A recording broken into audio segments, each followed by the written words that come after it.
Spokesperson for the New York City office of the chief medical examiner tells NBC News the office will examine the Midtown mass shooter's brain as part of the autopsy process. The office would not say if the examiner will inspect the brain for CTE. The testing is expected to take multiple weeks, and this all comes as questions continue to surround the shooter's mental health.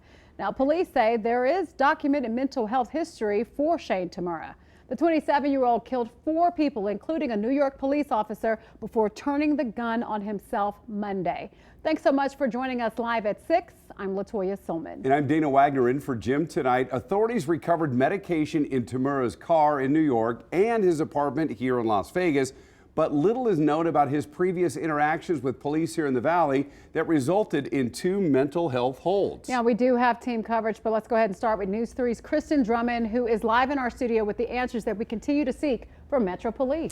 Absolutely. So we do know that there were 2 mental health holds, one in 2022 and the other one just last year. And despite requests for information from Metro Police, well, they have not given us those details yet regarding why they were called out, when this happened, exactly the dates in those years. And meanwhile, questions about if these 2 calls should have prompted Nevada's red flag law that allows a gun to temporarily be taken away from a person.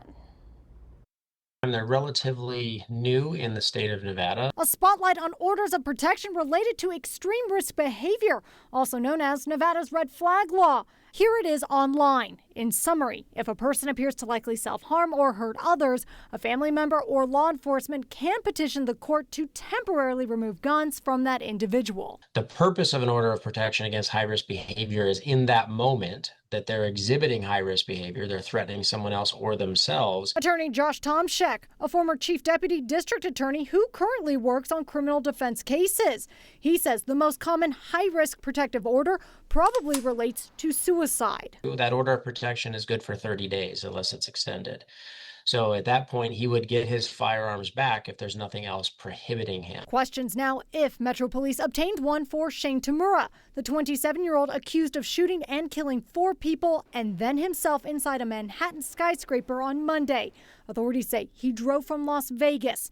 Investigators recovering medication in his car and in a Las Vegas apartment. What the hell going on? News 3 first sharing this video showing officers responding to the unit early Tuesday morning. NYPD reported finding an antipsychotic prescription in the unit. According to our law enforcement partners in Las Vegas, Mr. Tamura has a documented mental health history. Sources confirming 2 incidents involving Metro Police resulting in a 72-hour mental health hold, one in 2022 and the other in 2024.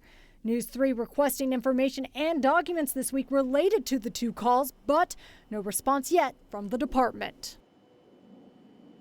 Now, a law enforcement source tells me neither response by police actually warranted a red flag submission in those cases. But of course, we're going to continue pressing Metro Police for information. Those documents we have submitted request into their public records unit.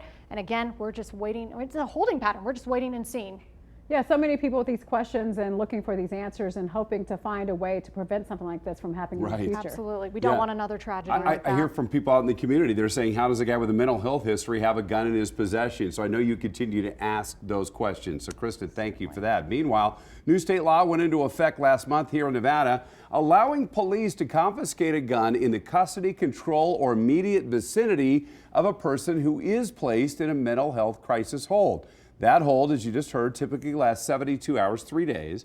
Once a person is released, police need to return the gun unless an order for protection against high-risk behavior was filed or a person is not allowed to own a gun for various reasons.